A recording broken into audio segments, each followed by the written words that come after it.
Welcome to the September 18th meeting of the Lake Forest City Council. Will the clerk please call the roll? Certainly. Honorable Mayor Tack. Here. Alderman Novit. Here. Alderman Waldeck. Present. Alderman Notes. Here. Alderman Powers. Here. Alderman Preschlack. Here.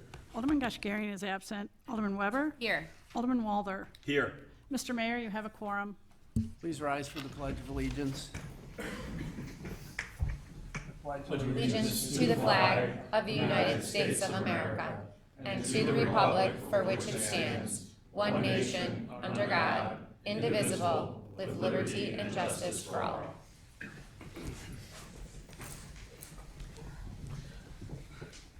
Okay. The first item on the agenda is comments by mayor. Very limited comments tonight.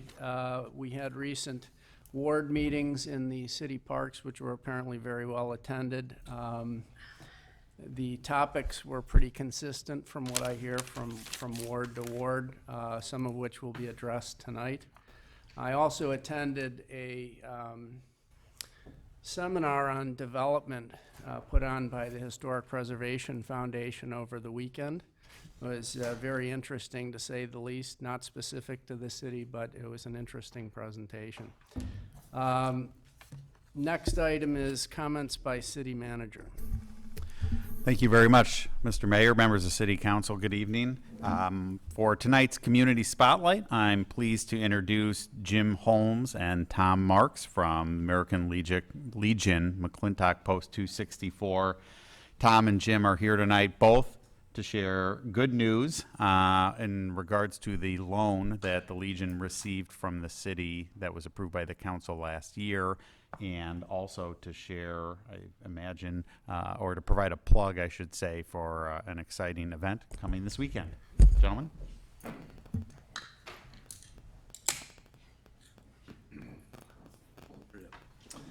Good evening. My name is Jim Holmes, Commander for American Legion Post 264.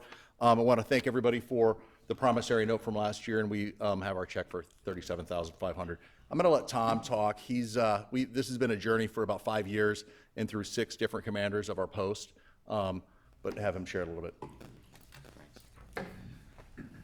So I hope many, if not all of you, will be at the park on Sunday. I'll have much more to say at that time. But looks like the weather's going to be good, and we are delighted to see that the installation has happened. And thank you again for supporting our effort. It's been a great thing to see it come to fruition, and it was a certain amount of work, but we are done, and now all we need is a good weatherman. So thank you again, and I'll have a lot more to say. I know you've got a full agenda tonight, but thanks again. Who would like to receive the check? Should I give this to Jason? To the mayor. To the mayor? Well, go ahead.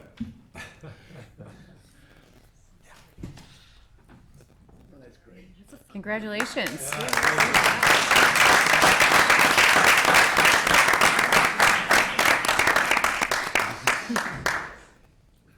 Excellent. Well, congratulations to both of you and all the members at the Legion Post, and we look forward to celebrating with you this Sunday. And if there are no questions from the council, that concludes my report for this evening. The next item is an opportunity for citizens to address the city council.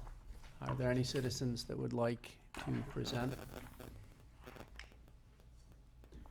Okay. Seeing none, we'll move on to committee reports, of which there are none this evening. The next item is items for omnibus vote consideration. I will read them sequentially. If any alderman would like to have one pulled out for further discussion, please let me know. Item number 1, approval of the September 5th, 2023 City Council minutes. Number 2, waive the bidding process and authorize the Office of the City Manager to enter into a contract for consulting services with Baker Tilly US LLP to conduct an organizational workload analysis for the amount of $60,000. And finally, replace existing section 152.30 of the city code with Lake County Watershed Development Ordinance as approved by the County of Lake on July 11, 2023 with its adoption by reference. Are there any items that you would like to have removed for further discussion? No. Okay, can I have a motion to approve the 3 omnibus items as presented? So moved. Seconded. Roll call vote, please. Alderman Novit. Aye. Alderman Waldeck. Aye. Alderman Notes. Aye. Alderman Powers. Aye. Alderman Preschlack. Aye. Alderman Weber. Aye. Alderman Walder. Aye. 7 yea, 0 nay, motion carries. Okay, the next item is consideration of a resolution directing conversion of Bank Lane from Deer Path to Illinois Road to one-way south, along with reconfiguration of the on-street parking as a limited time trial. This will be presented by Catherine Cerniak. Thank you, Mr. Mayor, members of the council. At your August meeting, you approved an updated chapter of the comprehensive land use plan as it relates to the central business district. At that same time, you also identified short-term priorities we should look at in the next 3 to 5 years, focusing on infrastructure, focusing on enhancing Bank Lane, and third, proactive planning for the inner ring, the area outside of the core. We are working on the first 2, making a plan and bringing in a consultant to develop a plan for evaluating our infrastructure throughout the central business district. That will be coming to you in the future. But we are here tonight with a first step in really looking at Bank Lane and thinking about what it could be. We talked about looking at the block of Bank Lane that has the most potential, the near-term potential for redevelopment.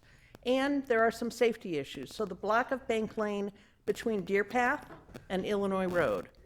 The proposal we bring before you tonight, not as a permanent change, but as a limited time trial, is to convert Bank Lane along that block only to southbound traffic.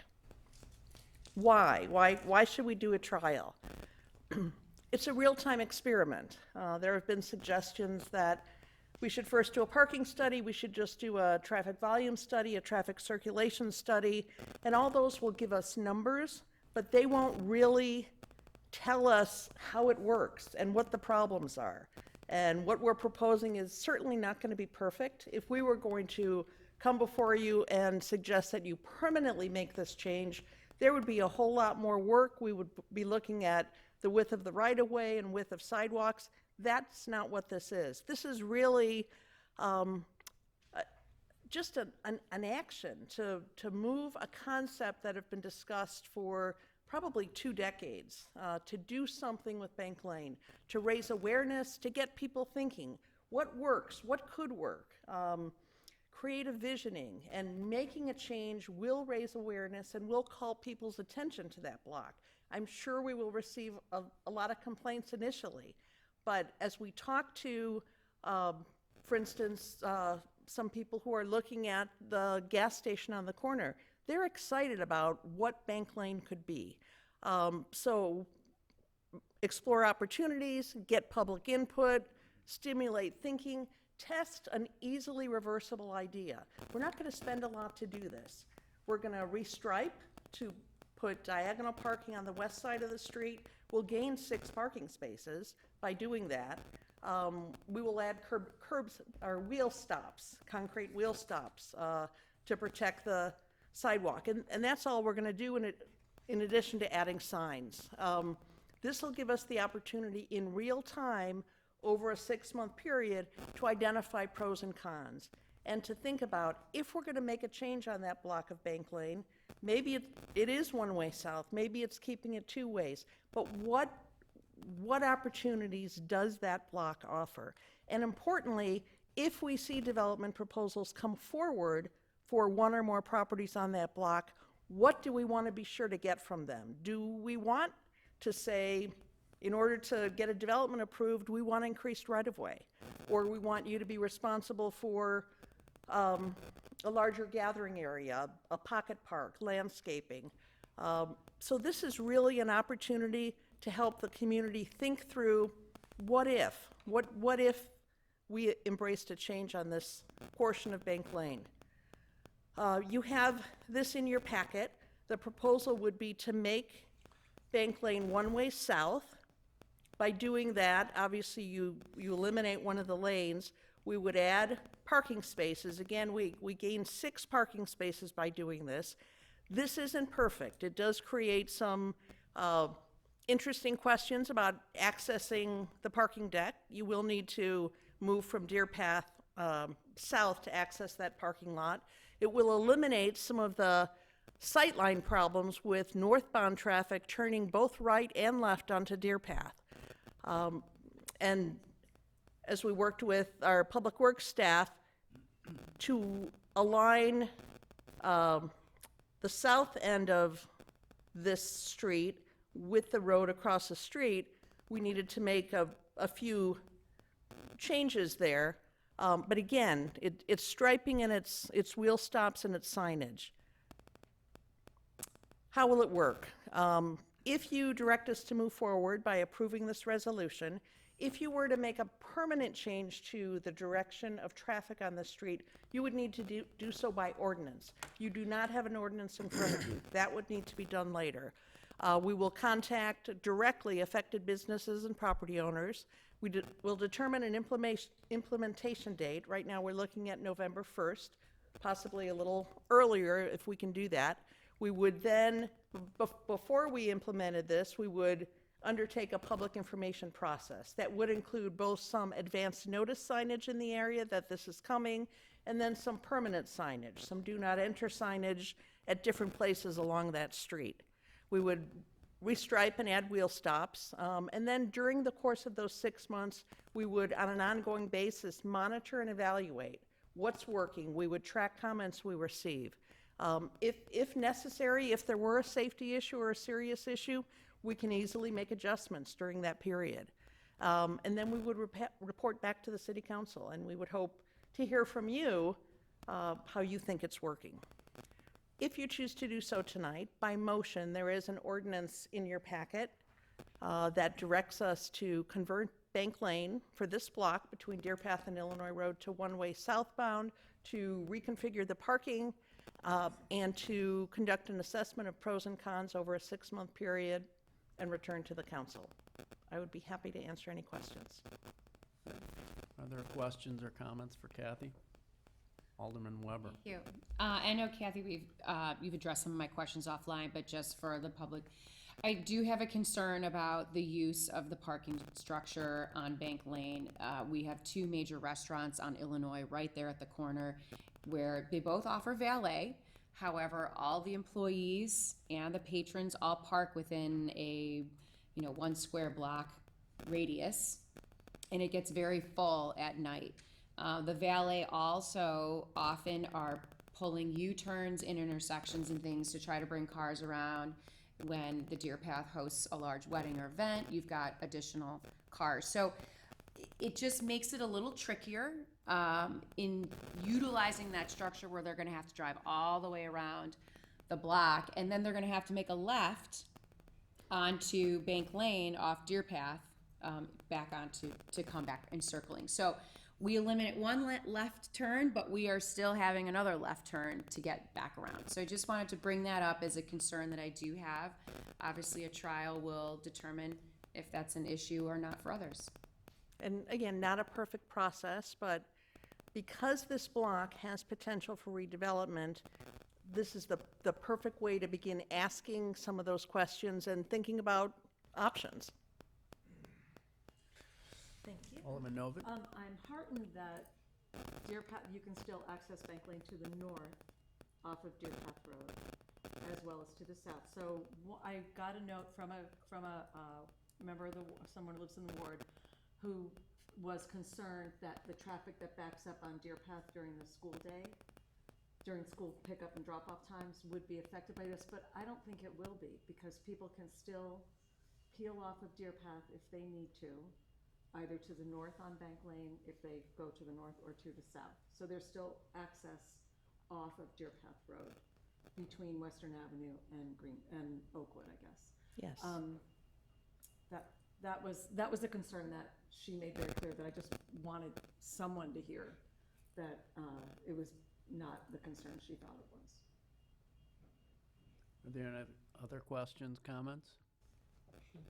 I assume at the end of this 6 months, you're gonna come back with some data that you've collected extemporaneously by talking to citizens or visitors to the city? Or are you gonna take surveys, or are you gonna count cars? What kind of data would you anticipate collecting? I think probably all of that.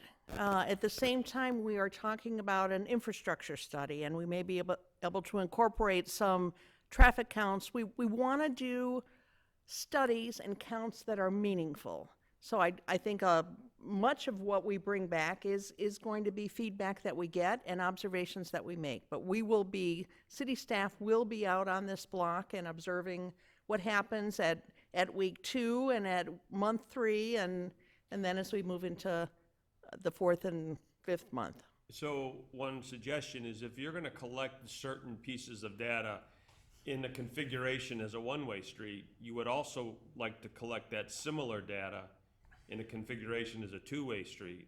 So starting now, for example, you have the last 2 weeks of September, and then you have October, and so at least start to get some information about what patterns exist today with some of the same kind of methodologies that you're gonna be collecting data during your 6 months.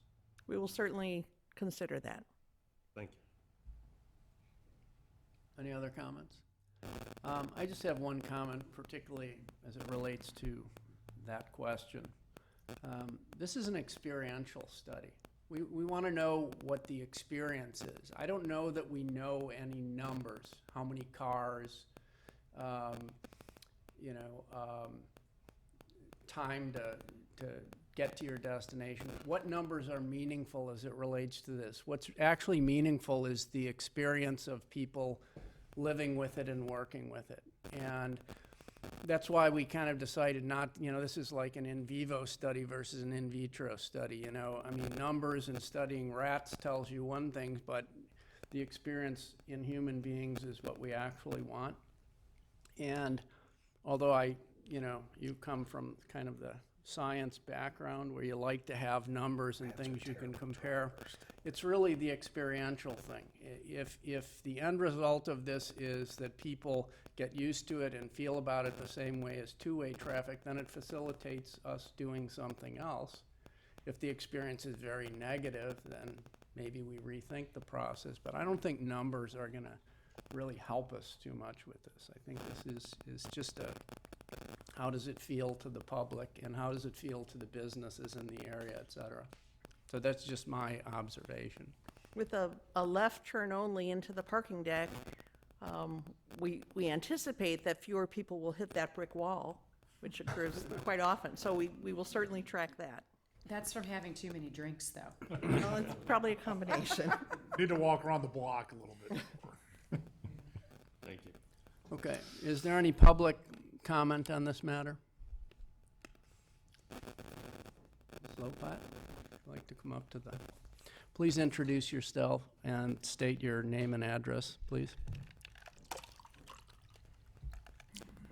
Good evening. My name is Rami Lopat, and I live at 410 East Woodland Road in the First Ward. I sent you all a letter or an email today, which includes my comments. I hope you all were able to read it. I shall summarize. I would like you to remand this idea back to Ms. Cerniak and her department for a lot more scrutiny before you undertake a 6-month project that's inconvenient and not well conceived at this point. Remember, the purpose that Ms. Cerniak tells us this experiment has is to increase the pedestrian character, of Bank Lane. Increase the pedestrian character. That means making it more friendly to those who are walking, presumably from Market Square to, say, the Deer Path Inn or Francesca's, further south on Bank Lane. Adding more cars to Bank Lane does not increase the pedestrian experience. Period. End. Stop. Also, if you are taking, I would like an answer to this one. I was on the Civic Beautification Committee when it when it created the Deer Path Streetscape project. So I looked back on my notes from that, and my notes say that 14 parking spaces will be lost on Deer Path in this very location. I could be wrong. Let's say it's just 6, the same amount that would be added to Bank Lane. So is that what we're doing here? Are we compensating by adding parking because we're taking it away from the business, which are extremely traffic centric? UPS, Walgreens, the ice cream store, you name it, we drive there. We need to park there. It's hard on pedestrians as it is. You were about to debate e-scooters tonight. To go further, for the very reasons that you cited, Alderman Weber, there's a matter of convenience. We use Illinois Road. We don't use Deer Path Road. It's crowded and congested. In order to patronize the Deer Path Inn and Francesca's, we use Illinois. We take a right. We go into the ATM at Chase. That's another convenient factor. Or we use the parking garage. We won't be able to do that. We are going to add more congestion to Deer Path. Now, also, the staff has said that there's a safety issue. When people go north on Bank Lane, they want to take a left. That is really easily solved. You put a no left turn sign there. You don't have to test that for 6 months. You should do that. It is a bad intersection. Also, this test has, as you said, Alderman Walther, it has no components. We don't know how to analyze the pedestrian experience. What are the questions that will be asked? Are you going to say, how do you feel about 6 more parking spaces? Well, are you feeling, I mean, maybe trees and flowers would be a better spent way to go. If the purpose of this is to increase the pedestrian experience. But last but not least, what we're doing here is trying to improve a block, an entire block. Let's look at that and back into the parking and traffic needs of that block. What do we want that entire block to look like in the end? Let's get some ideas. Let's have some charrettes, whatever it takes to do proper planning for an entire block, to do the concept planning. So this is too much, too early, and I hope you'll send it back and say, let's think about this a lot more before we undertake the study that's quite inconvenient to this town. Thank you. Thank you. Is there any other comment? Okay, hearing none. Like to move on to ask for a motion to approve a resolution by motion directing the conversion of Bank Lane between Deer Path and Illinois Road to one-way south and reconfiguration of the parking to diagonal spaces along the west side of the street. So moved. Is there a second? Second. May we have a roll call vote, please? Alderman Waldeck? Aye. Alderman Notes? Aye. Alderman Powers? Aye. Alderman Preschlack? Aye. Alderman Weber? Aye. Alderman Walther? Aye. Alderman Novit? Aye, I'm good with this because it's a test. It's a 6-month window to see if this is a viable long-term option. So I'm in favor of it. 7 yea, 0 nay, motion carries. Thank you. The next item on the agenda is consideration of a new ordinance, Chapter 79, prohibiting the use of recreational powered scooters in the Central Business District. First reading. This item will be introduced by Chief Carl Waldorf. Well, good evening, Mr. Mayor, members of the City Council. What we have for you tonight is a first draft and an ordinance that we hope alleviates most of the concerns that were brought up at the last meeting. We've done our best to incorporate as many comments as possible.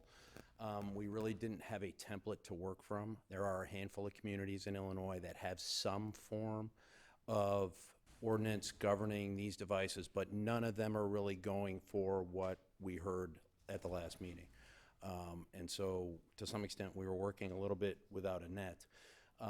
But I think we've incorporated most of them. Our goals here were first to mirror Chapter 75, which is the bike ordinance. It seemed at least 1 or 2 members were familiar with that, and liked both the geographic area that it covered as well as simplicity. Number two, we were really going for simple in this ordinance so that any judge or member of the community could read it and understand what was prohibited and what wasn't. Third, we really tried to create, and this we had to do from scratch with quite a bit of input, but from scratch, the broadest definition of what we called recreational powered devices. There really wasn't a term on point, either in state code or a local ordinance that we could find. So that's really our terminology. But we wanted to have the broadest definition we could, not just for the wide variety of devices used today, but just in case something pops out in the next couple of years that we hadn't really thought of, but has the same net effect on the business district. And so those were really our goals. I think that, I think we've come fairly close. Let me pull up the language that we use. These are really the three key bullet points from the ordinance. And I think they cover all of the comments that we heard last week, but I'd like to hear if anybody has one or more that they think we didn't. At the bottom is the fine that we proposed. The 100 to 300 really comes from the last couple of fines that we imposed on new ordinances, most recently several years ago when we did a wholesale revise of the city's cannabis ordinances pursuant to the state decriminalization. And so that's where that penalty comes from. That's what we've been working with the last couple. And then the prohibited area would cover, it's the exact same geographic area that's already in Chapter 75's bike ordinance. So the two are identical. And that has a very practical reason. We're gonna need to sign this entire area, and we would love if we only needed one set of signs for bikes and the recreational devices that we're talking about tonight. And that'll cut down on too many signs in this area. So, if anybody has any specific questions about any of the language, Any questions for Chief Waldorf? please go On ahead. the notes? Thanks, Chief. If I'm looking at the map correctly, the identification of the central business district, that would encompass the restriction stops at Wisconsin and does not follow Western Avenue north of it. It actually does follow Western Avenue North, all the way to Woodland. Okay. And that is an artifact from the bike ordinance, but I think it still fits the traffic pattern we're seeing Okay. in the business district. And conversely, going south, does it stop at Illinois or does it capture that? Nope, Illinois Frontage. on both sides. Okay. Yeah. Now, obviously, we have the ability to come back and amend these, and if we were gonna add signage or add areas, we would wanna do it to both ordinances, just to make sure, because, again, the closer we can make these two, we only need one set of signs, so. Thank you, Chief. Alderman Walther? Thank you. In consideration of making some alignment between the biking and the new electric device ordinance, I noticed the bicycle ordinance doesn't include a fine right now, is that correct? It does not. It refers back to a fine schedule. We could also do that, which allows the city council to change the fine anytime we approve the annual fee and fine schedule. And there are quite a few that are on that schedule as well. And we could do that if that was the council's decision. And then additionally, I reread the bicycle ordinance, and I did like one aspect of the bicycle ordinance that did not make its way into the proposed ordinance, and that is that bicycles are prohibited from operating in any areas of the city where appropriate signs are posted. So say, for example, in the future, Deer Path Park or a particular park in the community becomes inundated with too much vehicular traffic or bicycle or scooter traffic, that we need to post signs. Having that particular provision in both ordinances would be good and allow us some flexibility to address cases as they may come up, just through using signage. No, we actually did discuss that quite extensively and went back and forth on the two. I think our thought was, if council wanted to ban additional areas, they would want to weigh in personally rather than staff. And so that's kind of That was our thought on not including in this ordinance. And I think Kurt would have to weigh in, but I think we could probably amend that if you wanted to add that. But that was our thinking, is to not include it in this particular code. Appreciate the background.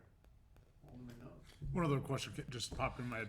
Skateboards, are they covered under this, or is it not deemed an issue in town? So currently, when we were enforcing this in the 80s and 90s, we would get a case-by-case from the individual judges. It is not by letter in the code. It just really depended on the judge at the time. I will say we don't see many manually powered skateboards anymore. They've been also entirely eclipsed by electronic versions, and those are included. So again, we could probably go back and edit.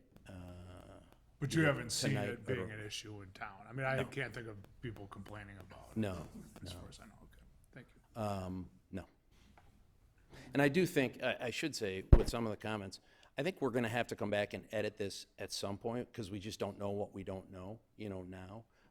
We've really, in the week we had available to us, we really went back and forth and what-ifed this, internally with our staff.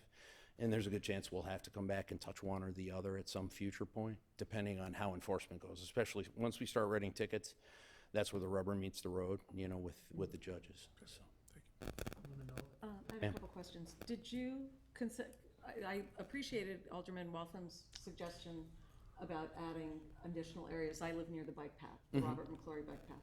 And there are now tons of e-bikes and e-scooters, and I would love to see the adaptability of this to an area that doesn't permit motorized vehicles now.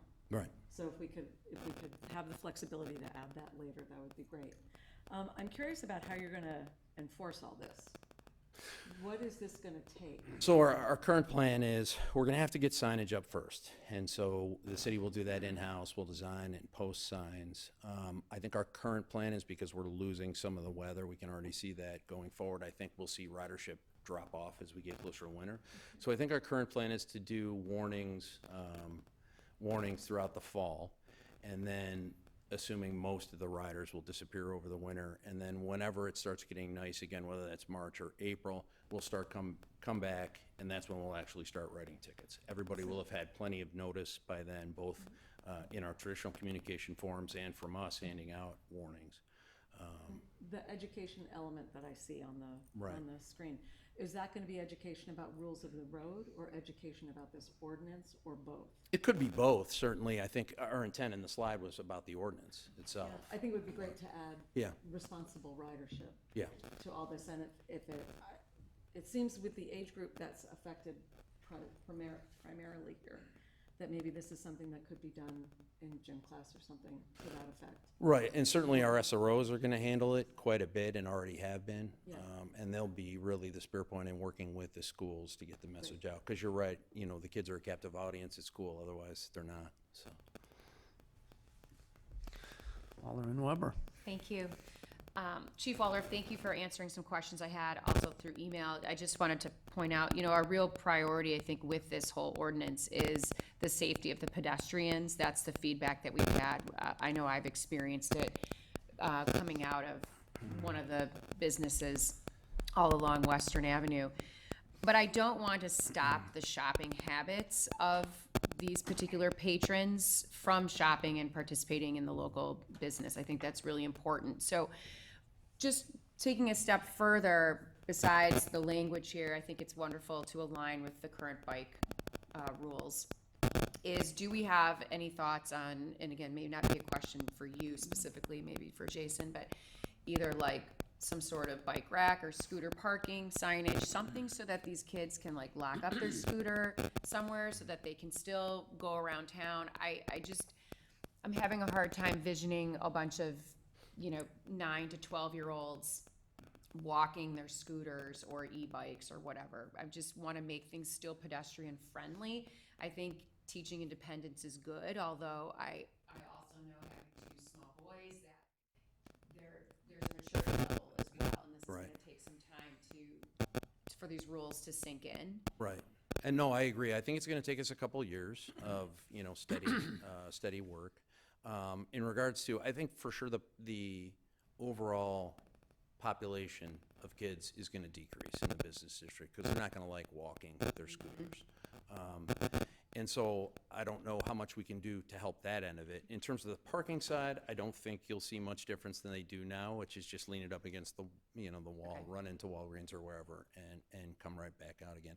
I started to chuckle as you were talking because my office overlooks where the kids park for the middle school, and I see hundreds of them come up every day, and what their current tactic is to fling them all into a giant pile of 200 scooters, and occasionally maybe 1 out of 10 kids actually pulls out a cable lock, and I'm like, that's my kid. My kid would do that. The cops' kids are going to lock them up. Well, I But, got some pictures today from a resident of, showing me the volume of students that are using that as Right. transportation to school. On a side note, which I know I also touched on you, is regarding just safety in general for the riders. And I mean, I'd love for this council or city to look in the future on a separate occasion requiring helmets, particularly on these type of motorized recreational vehicles or toys, whatever we want to call them. So I think that's something that we should maybe take a step on. And tagging on to that, has there ever been any consideration of some kind of class or license or training that goes with having one of, permission to have one of these scooters? It's a responsibility. Not on our part. I will tell you that there's a bill in the Assembly right now that's already passed the Senate and has not yet passed the House that would essentially block many of the features of our ordinance. And you may notice there's a small clause in there that says if there's a contradictory state law, the more tough law will take over. That law would, in essence, make it illegal in any public area to ride a device if you're under 18. And so that's kind of much farther than council seems willing to go at this point. And we're kind of waiting to see what happens. Will that come out in the veto session? I don't know. I will say that that's not one of the bills that the Illinois Chiefs have been tracking that closely, so I don't have a lot of info on it now. I have one more. I'm sorry to drag this out, No. but I do have one more question. When you ticket these riders, so the kid gets the ticket. Right. So how do you know you're giving the ticket to not some smart aleck who's giving you a fake name? I don't want to give too many tips of the trade away. That's something we deal with all the time when we're writing tickets to juveniles, whether it's for curfew or alcohol or any problem. We usually get the right people. And if we have trouble identifying them initially, the SROs can always identify who they are after the fact. Has it been considered to register the scooters with a license or a QR code, a sticker, or something where No. a responsible party then becomes the recipient of the warning and the ticket? No, it's a good thought. I think it's outside of our bandwidth currently. There are probably I would think there's some third-party, commercial sources for that, but I must admit I've never looked That's not into it. something, didn't we used to have bike licenses? We did, many years ago we did, yeah. So we can't. implement No, I something mean, the more- primary way we identify bikes is if the person has reported them as stolen, they're in the state and federal computer. But to be honest with you, we often go up to Kittles, and they do keep very excellent records of bikes, and I can tell you about at least a half or more, they're able to tell us who bought it at least the last time. Doesn't mean they're the current owner, but that's surprisingly helpful for us. That's too bad. That would be a nice way to target. Alderman Powers. Chief, is the penalty strict enough, the $100 to $300? The first thing that I thought of is that, the juice isn't worth the squeeze. We have your patrol people out there writing tickets come the spring, and the cost associated with the labor to police this is more than the fee that we would be generating. Is there flexibility in that to change that? Well, let me say most of the. Or do we think of something else other than a penalty? I mean, Right. Well, a couple things. Most of the enforcement we do is revenue neutral. And so that's usually not in our head when we're writing the fine. I think we were trying to be consistent with the last couple of ordinances. I think I would be uncomfortable having a minimum fine that's much higher than where we're at because I know these are actually going to go to the parents to pay. And most of them are going to come home from work at 6 o'clock and their son or daughter is going to say, hey, here's something I got today. And there's I think a limit to how much you can ask them to pay. on that part. Now, Judge Donegan, in administrative hearing, which happens here once a month, be written to, is not opposed to alternate arrangements. So if a parent comes in with a son or daughter and they want some alternative arrangement, and that could be a research project or a paper or something they'll have to bring back to Judge Donegan at a future date, he's certainly not opposed to that, and he's done that many, many times over the years.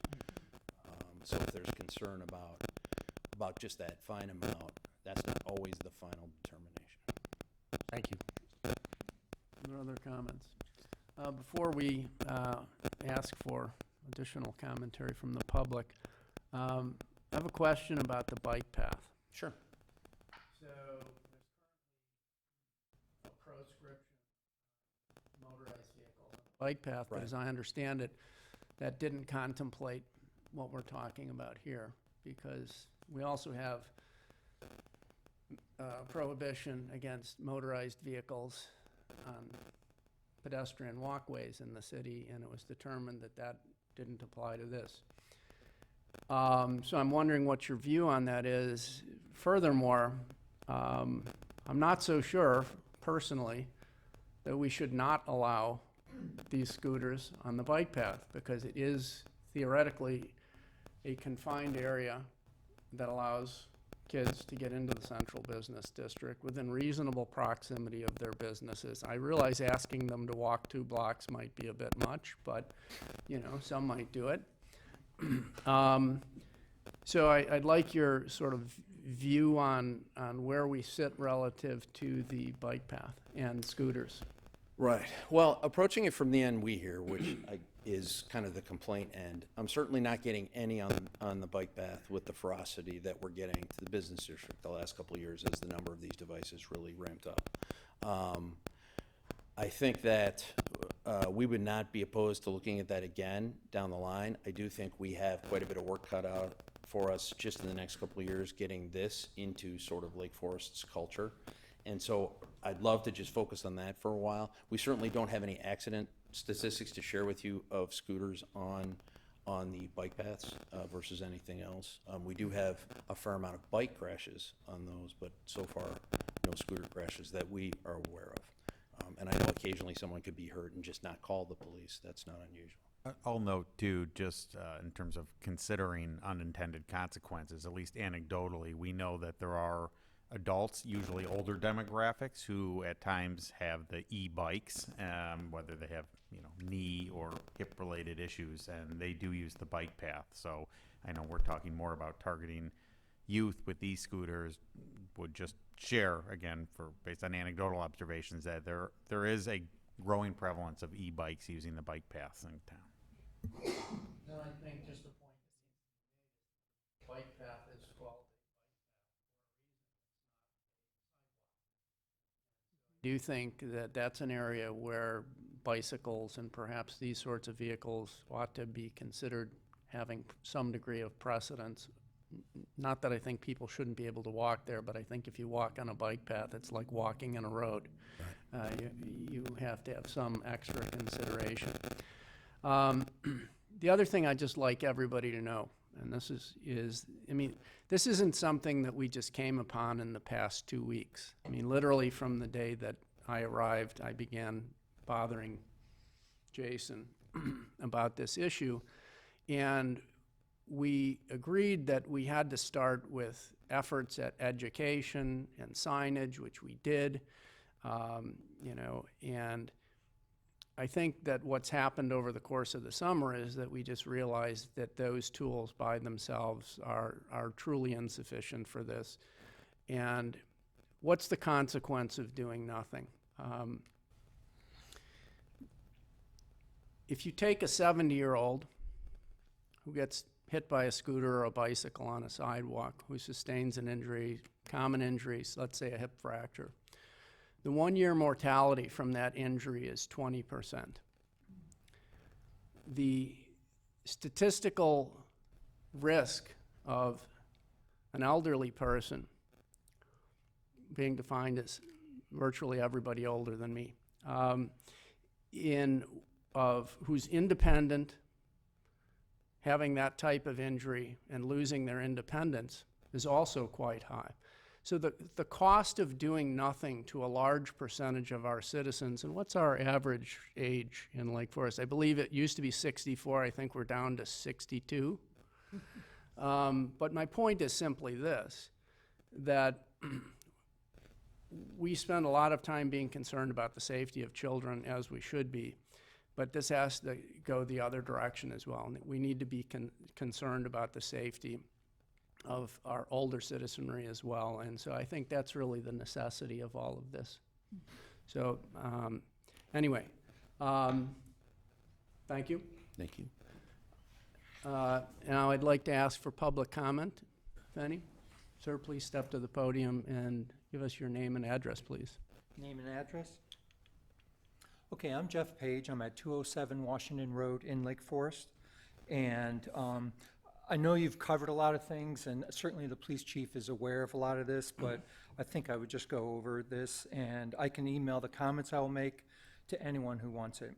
So I've lived within a mile of Market Square for 30 years, and Saturday, September 2nd, I was coming out of Ferentino's and was almost hit by two girls riding on bikes on the sidewalk.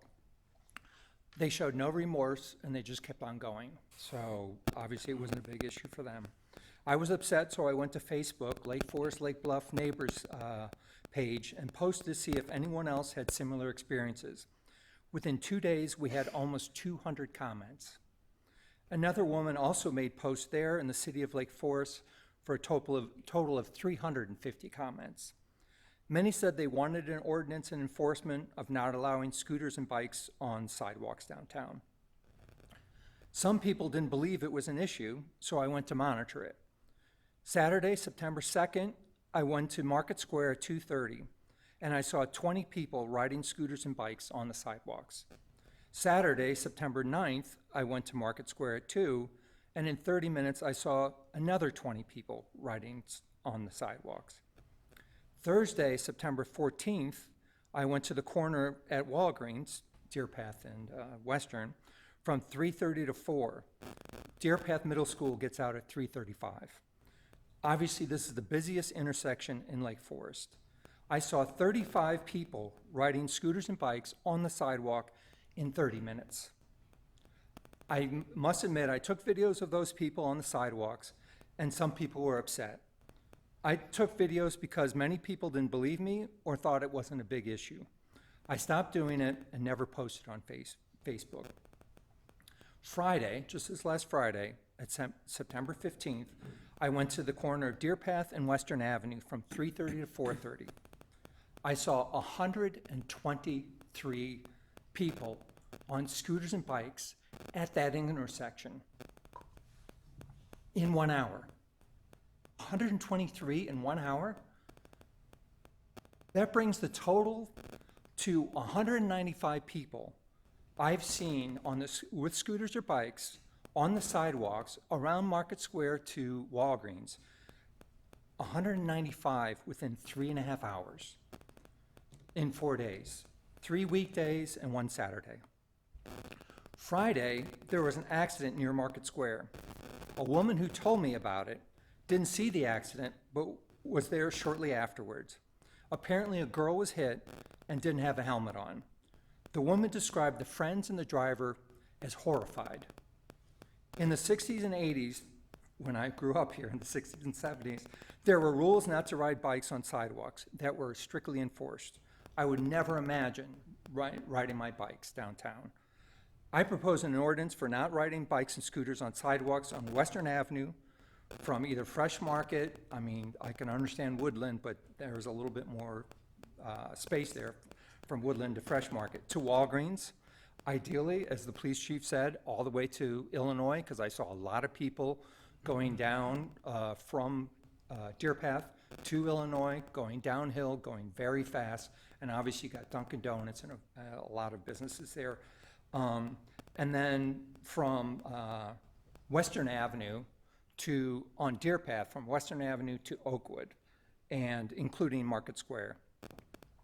You've already covered this. I proposed a warning and then tickets for violations. Mr. Page, And, excuse me, pardon? can I interrupt you for a second? Yes. We actually have an ordinance in front of us that outlines an area where we are talking about restricting this. It sounds great. So, you know, can you please finish up with your comments? Yeah, I'm almost done. I propose replacing the 5 existing signs currently saying walk bikes with larger signs saying walk bikes and scooters and include the ordinance number. And to add signs at Oakwood, at Oakwood, at Woodland, and at Illinois that are bigger than the current ones.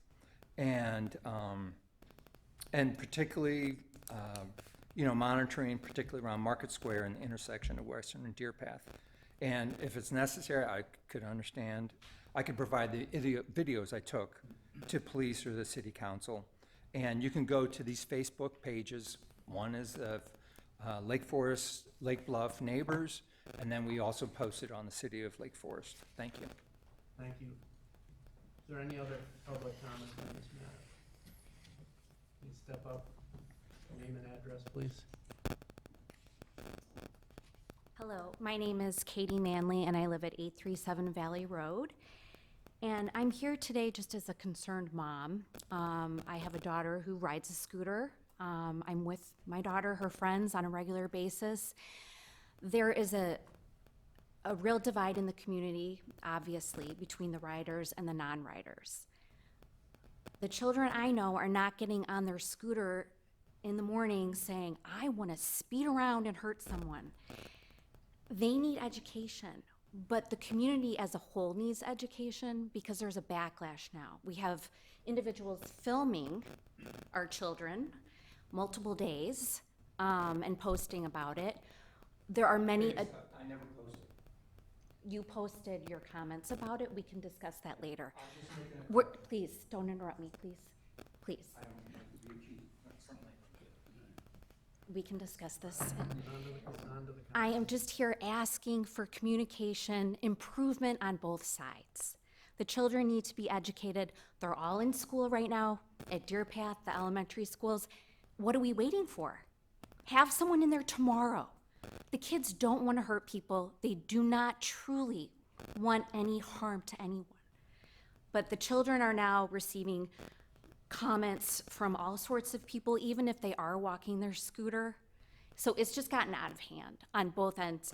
Parents are very concerned for everyone in the community, but the education needs to start tomorrow because this is getting out of hand. And it's just needs to be addressed sooner than later. And as a parent, I will do anything to help with education. I will help anyone that wants to get something going sooner than later. All these rules are great and they're needed, but we still have days before all of that is approved, and all citizens, including our children, need to feel safe in our town, and right now they are not feeling safe because of certain comments and activities going on. So from a mother's standpoint, I understand both sides, and really it's just communication that is needed, and it would help tremendously. So, thank you. Thank you. Is there any other comment? Ms. Lopat.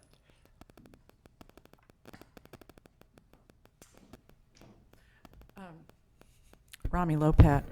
I didn't grow up here, but I know probably a majority of you did.